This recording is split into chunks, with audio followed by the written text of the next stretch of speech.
everyone, my name is Rhonda Robson and I am a fluid artist in Sioux City, Iowa, right smack dab in the middle of the United States.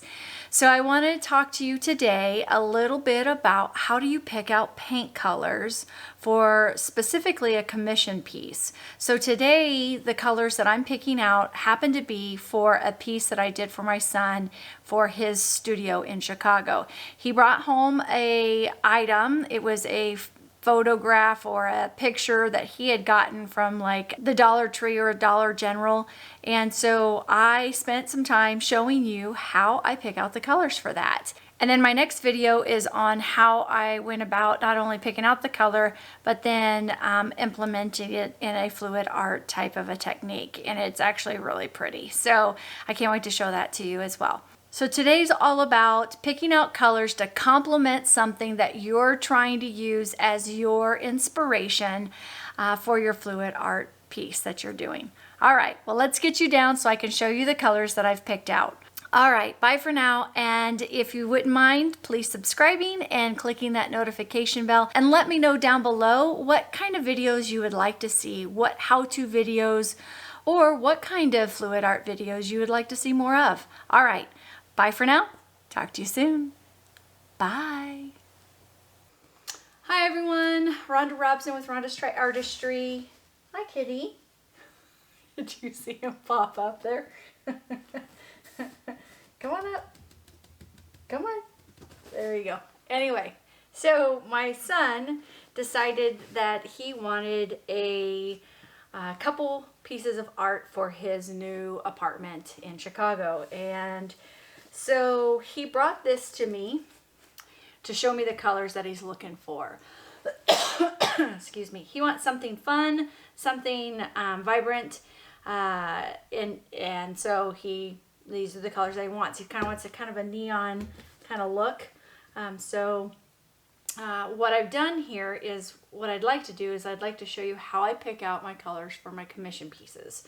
So we're going to use this as our guide. So I've put up here on the table, because he does want some neon in it, what I've put on here is the colors that we're going to start to choose from. Okay, kitty. Come on. That's a good boy. Move over. There you go. So we're going to start with the base color here, this bluish green, if you will. And obviously it's not like a phthalo blue.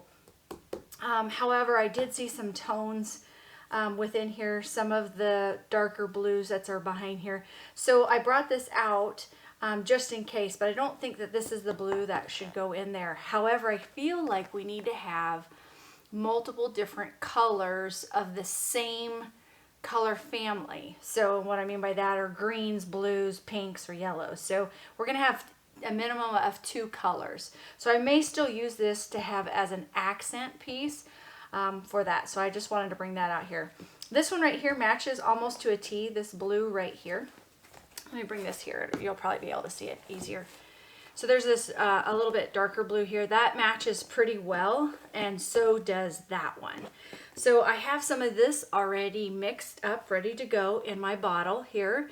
And so I'm going to probably use this one here. So let's move this one out of the way. Then this has a little bit of a teal look. This apartment, if you will, or hotel room. So you could go with that, or you could go with a darker teal. But then I start looking at, okay, well, what blue am I using? This right here won't contrast too much. This one will. So I'm going to pull this one out, although I have that one already mixed up. Pull that one out, and these will be the 2 that I use for my blues and greens. And then I do think I'm going to add just a few drops of this in it, because we're going to be doing a swipe. So these will be the 3 blues and greens that I'm going to be using.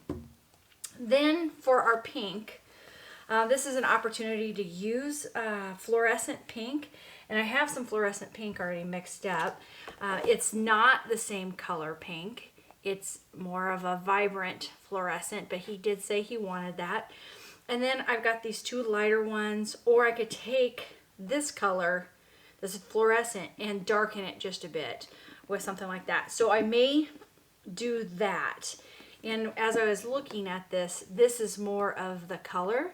So the dark color will be with that. So if I choose to darken that, I'm going to darken it with this. And then you've got your lighter pinks.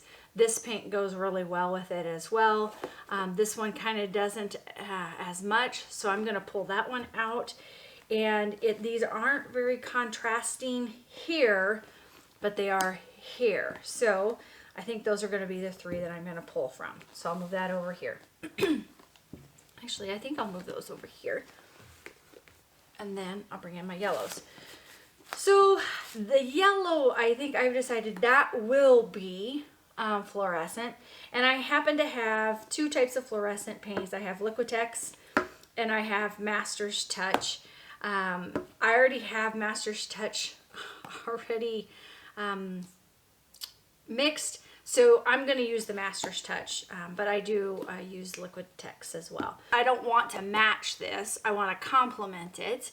That's how I pick my colors, and so I'm going to go ahead and get those mixed, and then we will start painting. All right, bye for now. And my kitty, he just sat there the whole time. Hi, kitty. Hi, Lewis. Oh, anyway, I love that. Bye. I really love how this one turned out and how it complements the picture that my son gave me to pick the paints out. So I hope you like it too, and I can't wait to show you the exact way I did the Dutch pour in the next video. Thanks for watching, and if you're new to my channel, please don't forget to subscribe and click the notification bell so that way you can get notified when I have a new video up. Thank you for watching, and have a great day.